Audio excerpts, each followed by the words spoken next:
I can't believe we even have to talk about this. You are Locked On Yankees, your daily New York Yankees podcast. Part of the Locked On Podcast Network, your team every day. Welcome to Locked On Yankees, which is part of the Locked On Podcast Network, your team every day. Thank you for making us your first listen every day. I'm Stacey Gotsoulias, and with me as always is my producer, Steve Granado. Steve, what's going on? Everything is going on, Stacey. Everything is going on. Later on in the show, let's just get through this quickly. We know why you clicked this. Game 3 preview with Locked On Blue Jays host Craig Ballard. We're going to talk about that later, the pitching matchups and all that. We have some thoughts on how the Yankees can handle this Domingo Germán situation now and this Ian Hamilton situation. We'll talk about that later. Stacey, first, please break down what in the world has been going on between Toronto and New York and this whole dumb Aaron Judge situation. Okay, so as we all know, Aaron Judge had a very big home run in the 8th inning of Monday's game. And it turns out that the Blue Jays broadcast pointed out that he was looking to the right, and they were trying to figure out if he was looking at maybe the dugout or the first base coach. And this snowballed into this giant controversy. And the thing that bothers me about this is the Blue Jays broadcast was basically saying, well, we don't want to accuse him of anything, but which you're basically accusing him of doing something. Now, to be fair, Jay Jackson, the reliever, threw him 6 sliders, and the last one was a hanging one right over the middle. And I mean, you and I could have hit that thing 462 feet, but it was Aaron Judge instead. Judge, after the game, said that, because obviously he was asked about it, and he said that someone in the dugout was chirping in the Yankee, and he was kind of looking at them to say, guys, could you please shut up because I'm trying to bat here. And that was after Boone got ejected during that at bat for the low strike call. So there was a lot of stuff going on in the Yankee dugout, and I don't blame Aaron Judge for looking over there. But for the Blue Jays broadcast to bring this up and make it seem like something nefarious, it's just, I don't like that at all. Yeah, we'll get into our feelings here in a second, but the rest of this situation, you mentioned it's snowballing, Stacey. It snowballed to a massive degree on Tuesday. This has been blown way out of proportion. We weren't here for good measure. We weren't even going to talk about this. No. And then it just came to a head on Tuesday. So before the game, the Blue Jays brought this up to Major League Baseball. It didn't seem like anybody noticed during the game, mind you, except for Sportsnet, right? So the Blue Jays talked to Major League Baseball about it, meaning essentially they doubled down on this. And some comments from Aaron Boone seemed like he was like, okay, there's not going to be an investigation. This seems like nothing. And to your point, part of their gripe was thinking that Judge was looking to the first base coach, and that he was getting some sort of signal, some sort of sign stealing, which, by the way, in this case, not illegal. That's not illegal. Right. It's like, it's one of those unwritten rules things. Like, you don't want the other team to do that. But if the pitcher or the catcher is tipping the pitches, then they're going to let the batter. Yeah. It's their fault. Anyway, so that was part of it. So this turned into a thing of, okay, now the coach has to stand in the box, which to our knowledge, we could be wrong here. Please tell us if we're wrong. That's not a real rule. I don't really think it's part of the rules I don't think that so they either. have to stand in the box, because no one does. No one stands in the box. Let's be fair. So Judge strikes out in the 3rd inning. And apparently this is according to the Yes broadcast. Pete Walker, the pitching coach for Toronto, told Yankees third base coach Luis Rojas to get back in the coach's box. And this snowballed into something so schoolyard dumb. I can't even believe we're talking about this. And there was another shot of John Schneider, the manager of the Toronto Blue Jays. Yes, thought he was saying "shut up, fat boy" to somebody. I don't know. There was some sort of argument. Boone comes out, and this is a whole thing that just really didn't need to happen at all. Because again, who's in the box? Who's ever in the box? Anyway, so Luis Rojas was super pissed in the dugout, rightfully so. And it just, again, snowballed. And then, of course, Domingo Germán got ejected for something completely different, but we'll get to that in a second. Stacey, just overall, like, where is your mind at on this whole thing? I'm just annoyed that this took up so much time, that Aaron Judge had to have this surrounding him today. And because of everything happening, he's an opposing player, he's going to get booed. But the boos were vociferous tonight. I mean, the Toronto fans were like really on him tonight. It was amazing how this turned into something so big. And it's just such a bratty thing. Like, it was so petty of them to do what they did. Like you were saying with the investigation, I just don't understand why it even Or at least turned into wanting this. one. Yeah. I just don't. And like, I want to give Aaron Boone some credit here too, because he doesn't get a ton of it. Let's be fair. But I really liked how, as petty as it is, he started barking back when their coaches weren't in the box. Right. Because like, if we're going to do this, let's do this. That's right? basically what he was doing. It can't be a one-way street. And I love that he did that. It's stupid, but I love that he did that. Oh, yeah. He was like, oh, you're going to be petty? I'm going to be petty right back. And it was just so funny. He was screaming at James Hoy, the crew chief. He's like, James. And he's screaming across the field to get his attention. And I was just sitting there watching going, holy cow, I can't believe this is happening. It's just so embarrassing. And all these things, all these like, I guess controversies, if you want to say, whatever jabs back and forth that's trying to build this rivalry between Toronto and New York, it's all coming from Toronto. It's so manufactured. It's manufactured by them. They're trying to create a rivalry. This goes back to Alek Manoah talking about Gerrit Cole and calling him the dirtiest player in, he cheats the most out of anyone in MLB. It goes to Vlad Jr. talking about the Yankees. Like, I would never sign there. I hate them. Good. We don't care. And it's just, they're trying to, rivalries have to be organic, like there has to be some sort of hatred that happens, like Yankees Red Sox, Yankees Dodgers in the 70s, Yankees Royals in the 70s and 80s, and George Brett going crazy. They're really trying to force this rivalry, and it's all on Toronto's end. It really feels that way. I feel like the Yankees are like, dude, we're just trying to play baseball. Right? Like that's especially how Tuesday felt. I just, for all that to happen in the third inning, and then for Domingo to get yanked in the fourth, we were texting back and forth. I'm like, this thing is, we're going to be recording this episode at 3 a.m. here at this point. It really felt like we were going to, yeah. And all this, I got to imagine Yankee fans are just like, what are we doing? Like, what are we doing? Because again, I will reiterate this time and time again. Stealing signs organically has been in baseball for over 100 years and is not illegal. Nothing about that is illegal. I was doing it in high school. Like, high school baseball does it. Youth baseball does it. If you're bad at directing your signs, get better. If you think an 83-mile-an-hour changeup down the middle to Aaron Judge was a home run because he was stealing a sign, you got another thing coming, man. And if you think a slider right down the middle of the plate to Judge is the problem because he was stealing a sign, then again, you have another thing coming, dude. That's the other thing. Jay Jackson also said something after the game. He said, in all my years, I've never seen someone look to the side like that. Okay. I'm like, what? Kobe hit a free throw with his eyes closed. Yeah. It doesn't matter where your eyes are at. Yeah. I don't care. Jordan did that too, didn't he? Yeah. Yeah. Ridiculous, dude. I can't believe. Again, I can't. Let alone that this game was a great game. Yes. A good, very good game. It turned into a really good game. Yeah. And this overshadows it. Yep. Oh, it's so frustrating. Yeah. So Germán gets ejected. We're going to talk about that a little bit later. Hamilton comes in and he gets lifted early with a groin injury. He's headed back to New York again. We're going to talk about that in the second segment. But Stacey, Yankees win 6-3. They had that 3-0 lead. Toronto ends up coming back to tie at 3-3, and then Judge homers in the 8th. I mean, that home run, put that in a script, man. That was, again, what was it? 83 center cut BP underhand on a tee. Like, what is that? Yeah. And not only that, he hit it to the flight deck straight into center field. Kevin Kiermaier just looked at it like, wow. Didn't even move. And it hit the WestJet sign for the flight deck, and it broke the maple leaf on top of it.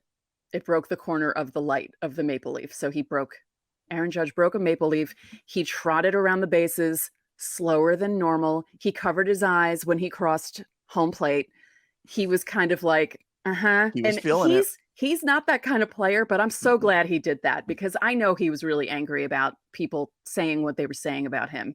And a little like a soft Juan Soto drop it at first base. yeah, Didn't flip it, just a little boop. yeah, that was. I mean, here's how I always feel about this type of thing. How I felt as when I was playing, how I felt as a fan, how I feel as someone covers this stuff. You have to shut them up by winning. Yeah. That is the only way you shut anybody up in any sport anywhere in the world. Scoreboard, right? Yeah. There will never be an argument against when you point to that scoreboard. There, you don't have to say a word. And that's what Aaron Judge did. And that's what a captain's supposed to do. Huge.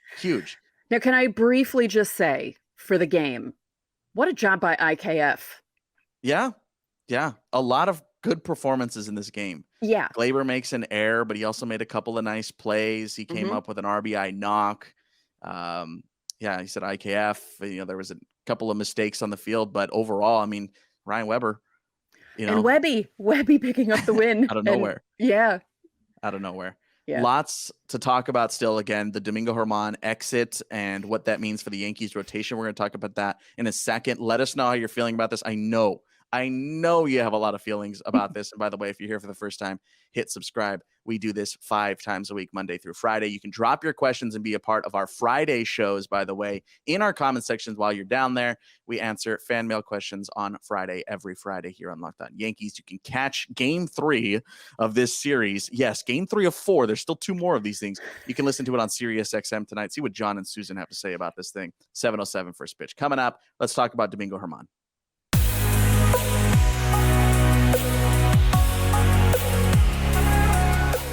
So Rare is a revolutionary fantasy baseball game and marketplace transforming fans into owners with officially licensed digital cards featuring players from across all 30 MLB teams.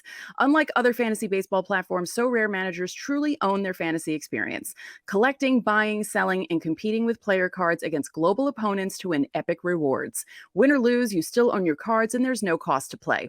MLB game weeks happen twice weekly and span a 3 to 4 day cycle. And at the end of each week, So Rare MLB managers who rank at the top or near the top of their leaderboards will win a variety of rewards. That could include So Rare cards, game tickets, merchandise, signed jerseys, and VIP experiences. You could meet MLB stars. So head to sorare.com/lockedon. That's spelled SORARE.com to draft your team of free player cards, set your lineup, and start competing today to win epic rewards. Again, that's sorare.com/lockedon to start playing today.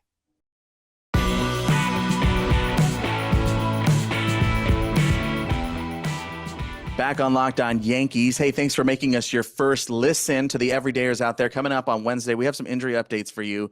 See how everybody is doing. Of course, Luis Severino did pitch on Tuesday for the Somerset Patriots. Ended up going 3 1/3 in that outing. Stacey, 6 hits, 2 runs earned, 3 strikeouts. He threw 58 pitches and by all accounts looked okay. Not great. And I feel like bringing that up is kind of important in this conversation. So Domingo Germán ejected in the 4th. He had been perfect through the first 3, went out for the inning, got checked for sticky stuff, and got caught. He got caught, and it was pretty clear how quick he was going to get tossed there. Domingo Germán, what is the matter with you? And this was the same crew that caught him doing the same thing. I just in the Minnesota game, and I just don't understand what he's thinking right now. Like, why would you do that? Maybe I don't know, maybe he was getting away with it for the last how many starts and he thought he could again. But with everything that was happening around Toronto, picking at everything, why would you even think to do that? I don't understand the mentality. Doesn't make at all. much sense to me either. There was a really great camera work done in the Rogers Center, by the way. Germán, when he went out to get checked, did not have anything on his hip. If you looked at his hip, then they showed him again while the conference between the umpires was going on. You saw that he had wiped something off on his right hip, on his pants there. So clear as day. Yeah. So he's now going to be 10 game suspension. That means he misses 2 starts, and because of that, during the suspension, the Yankees will have to play with 25 men. Right. You can't add a 26th guy to take that roster spot. Of course, and then Ian Hamilton gets that groin injury and exits the game as well. And it looks like he's going back to New York, and it looks like he's going to miss some time here. So the Yankees have to make some moves, or can only really make one move here, at least at the start. Stacey, what would you do if you're the Yankees in this situation? How do you handle a Domingo Germán-less rotation right now? I'm actually not sure how they can do this right now, because I feel like the Hamilton thing makes it even worse because they're down him, and they can bring someone up for him if he goes on the IL, right? Like they can. Okay, so maybe it's crook time. It might be crookie time. As far as the rotation is concerned, I think despite how Severino's rehab went again for Somerset on Tuesday, I think the Yankees might just fast track him.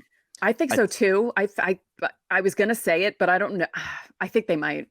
I think they kind of have to here because your other options are like Sean Boyle or Randy Vasquez, who's not ready, you know, that, or Mitch Spence, who pitched well the other day, but is not ready. Like that's your other options right now. So I think what the Yankees might end up doing here, Stace, is playing around with Brito's options where you'll see that, or somebody else's options out of the pen, whatever. But I think you play with Brito's options because he's got so many of them that you can do that. Okay, he pitches, send him down, call up Sevy, and then, play with that. And okay, now send down a reliever who just pitched that day. And then like you can kind of play with it a little bit there. Yeah. And I figure that's what we see here in the next couple of days. Yeah, because I was going to say maybe they should bring Sevy up because, we were talking about this. When was it? Last week when we were joking about how he should have been back already.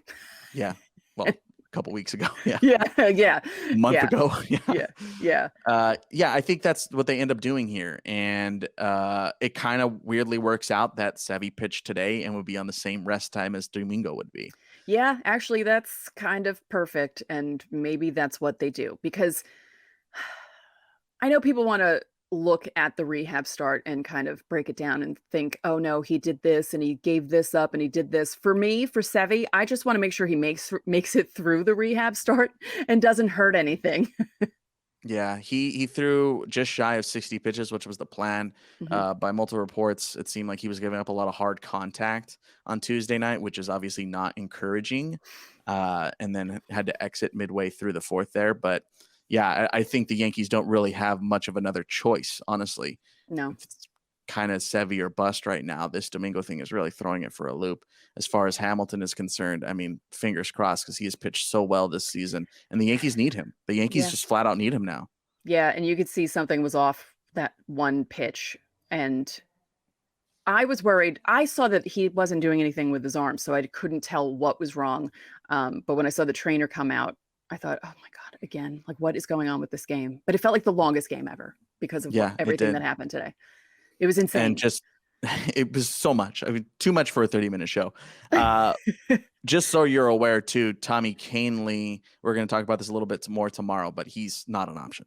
Just so you know, okay. He's still got to throw 2 live BPs and probably 4 rehab appearances. So he's nowhere close right now, at least like in that regard. So throw that out the window. Oh, one quick thing for fans. Okay, so they announced that Sevy was going to be pitching for Somerset, and they said that he was being transferred to Somerset, and some people took that as him being demoted. It was only because Scranton was in Charlotte, and Sevy was not going to Charlotte. Yeah, he's not going to travel to Charlotte. So when you see something like that, say on Twitter, it doesn't mean a bad thing. It just means that the AAA team is probably going to go somewhere, and he needs to stay local. So I just wanted to add that quick note in there. Yeah, so like rehab assignment transferred to. That's just language for it's easier to pitch here. Yeah, that's exactly what it is. Yeah, it's not a demotion. Don't worry.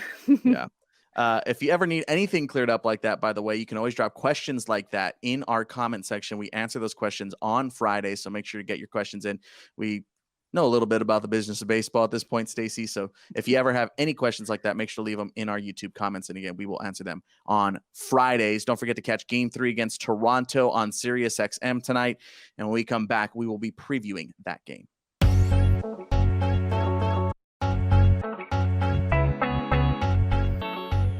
This episode is brought to you by our new sponsor, Bird Dogs. Bird Dogs is the best place to buy men's shorts and pants that actually come in with a built-in liner. I've been wearing my first pair over the last couple of days, and honestly, I love them. They're very comfortable, very stylish. I look better and feel great while wearing Bird Dogs. Like I said, these things are like super comfortable. They look like nicer shorts than they actually are based on material. Like if you looked at them, they look like you're kind of dressed up a little nicer, but they're super comfortable. They're like basketball shorts. That's how comfortable they are.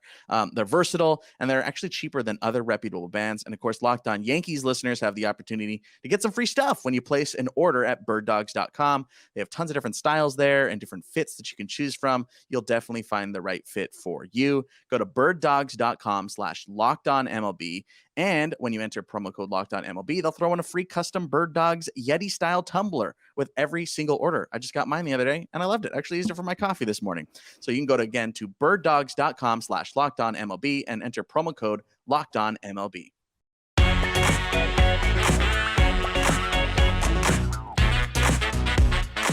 So once again, we were joined by Craig Ballard, host of Locked On Blue Jays, to do our game preview, this time for Game 3, Gerrit Cole versus Chris Bassit. Wednesday night pitching matchup, Yankees-Blue Jays, Craig Bassit on the mound, of course, facing off with Gerrit Cole. Give me that quick rundown. What's it like been watching Mr. Bassit on the mound this season? Wow, that he has been every bit what I thought it would be. What I perceive Chris Bassit as being is that professional pitcher. You know, whatever a legit routine between the days you pitch and the next day you pitch, whatever that legit, true work routine looks like, it feels to me like he brings this to the table. I always felt his Mets days, his Oakland days, I've always felt that he's a guy that's ready to take the ball every fifth day. He had that first start in St. Louis, guys, and you talk about what's happened with St. Louis. We're talking about that yesterday. What happened with St. Louis? Well, the Jays actually opened the season at St. Louis and lost 2 out of 3. And at the time, we just licked our wounds and we went on to Kansas City, knowing we're much better than Kansas City, because a lot of teams are going to lose 2 out of 3 to St. Louis, right? Well, don't we know now? Not necessarily the case, but in particular, Bassit in that start, he started on I want to say the Sunday, the finale, I think it was. Every single pitch he threw up there, St. Louis was all over it. So he gets taken out in the 3rd inning. So how long is it, guys? So you take it out in the 3rd inning, then you meet with the media after the game. That's like 2 or 3 hours have passed, right? From the 3rd. His eyes were still as big as saucers. He was still so shell shook from what took place. He said in his entire life, he's never been hit like that. Every single pitch that was thrown up there, guys, he threw all 8 of his pitches. Let's put it that way. They were all smashed. Since that start, holy absolute moly, he has been incredible.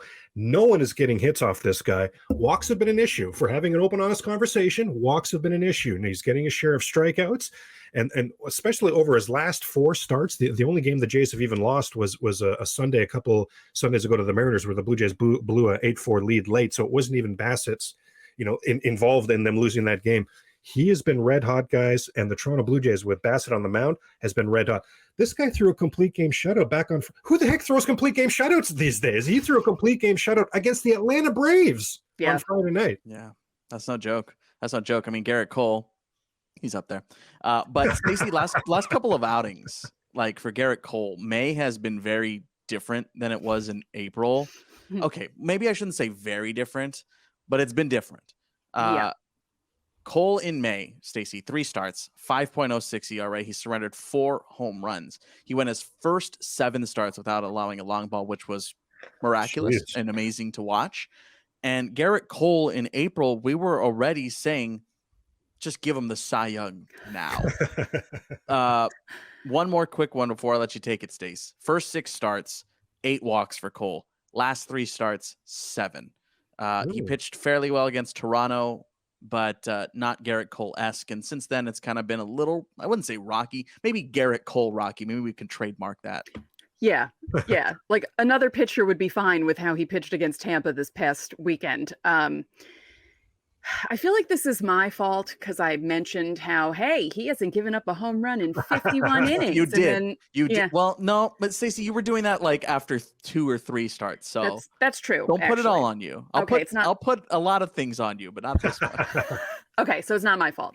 It's just funny because he rightfully won AL Pitcher of the Month in April because he was just incredible. And we had talked about it on our show, and he had mentioned it in spring training. This was the first spring training that was a normal spring training for him as a Yankee, because when he was first signed, COVID happened. So it was, and then 2021, COVID was still happening, and the there was a lockout and this and that. So this spring training was the first time that Gerrit Cole went to Florida and had a full spring training, a normal spring training. And he even mentioned that and said, wow, this feels different. He's like, it feels good, but it feels different. And I felt like maybe that had something to do with how well he was doing in the beginning of the season, because he finally felt like everything was normal again. And then the last two starts.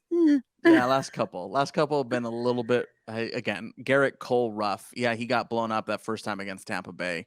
Looked better second time around. Yankees ended up bailing it all out in the end anyway. Yeah. If you're, obviously on the Locked On Blue Jays side, we talk about this pretty much every time we talk about Gerrit Cole. I mean, maybe I do, but I think the one earmark every time you're watching Gerrit Cole take the mound is, how is his fastball playing in the zone? He's got one of the most elite fastballs in baseball. It's 97 to 99. And when he locates it well up in the zone, and even when he doesn't, as long as it is moving laterally, then it's going to be a good day. If that ball is not moving up in the zone, it's not going to be a good day for Gerrit Cole, because everything in his repertoire builds off of that fastball. Is how can he change the eye level? How can he move the ball harder, faster, slower? It all builds off of his four-seamer. So keep your eye on that four-seamer up in the zone. If it's playing well, the Blue Jays are probably going to be quiet. I'm right. I think it's a fantastic point. I'm right there with you. And I really love too how you're mentioning that 98 can have tail. Like it can be just almost unfair, but even on the ones where he misses his spot and it doesn't have it's still 98 at the top of the zone. Like, this is still very difficult to deal with. And if you've played baseball, it's the most difficult to deal with, because even if it's a little bit, God help you, if it's a little bit on top of the zone, so a little bit out of the zone, it's right there at eye level. It looks like you can hit it. But as you bring that bat through the strike zone, or as you bring that bat through, you realize, oh, it's already in the catcher's glove. Okay, yeah. You're exactly right. That's how you do know when Gerrit Cole is on. And you guys mentioned, hey, we're willing to just hand him the Cy Young in April. Well, can a Toronto Blue Jay fan chime in? As well you should have. I thought he crumpled up negative or narratives about him, the sticky stuff, all that stuff. I thought he crumpled up in a bowl and tossed it out the window in April. I thought he was outstanding in April. I thought there was a few games where, you're alluding to that Blue Jay game. If you look at that game on the surface, you think, oh, he was dominant. And you guys are exactly right. He wasn't your typical Gerrit Cole, but he fought through that. And that's what a fighting through Gerrit Cole looks like. Still a very, very good pitcher. This guy's going to be formidable. We know this.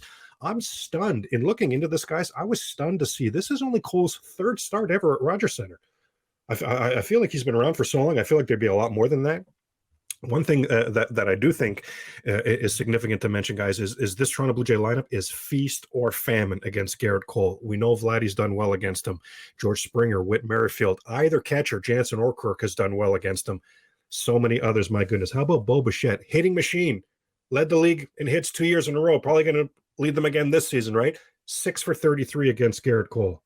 Matt Chapman, 4 for 30 with 15 strikeouts. Is that even possible? Do I need to double check that? Well, how about Kevin Kiermaier? 5 for 34, guys, against Gerrit Cole. That's a 147 batting average, 17 strikeouts. Are you kidding me? Brandon Belt, new Blue Jay, 4 for 20 with 7 strikeouts. So that lineup, as you go through it, has been feast or famine. I say that's significant because a veteran pitcher like Cole, if I know this, he knows this, and he'll be a guy that will maneuver the lineup to get to guys that he knows he can get out.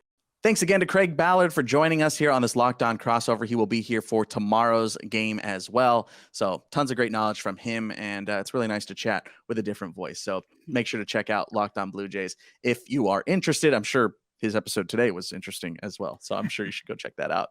Hey, don't forget to catch Game 3 tonight and every game of the Yankee season this year on Sirius XM. You can find a free trial just about everywhere, and of course, you can always listen to John and Susan anywhere you go. Coming up on tomorrow's show, as we mentioned, we have some injury updates, and of course, we're going to talk about whatever in the world happens in Game 3, because apparently everything happens all at once. Again, that'll be on tomorrow's show, so make sure to hit subscribe. That's going to do it for today's episode. I'm Steve Granado.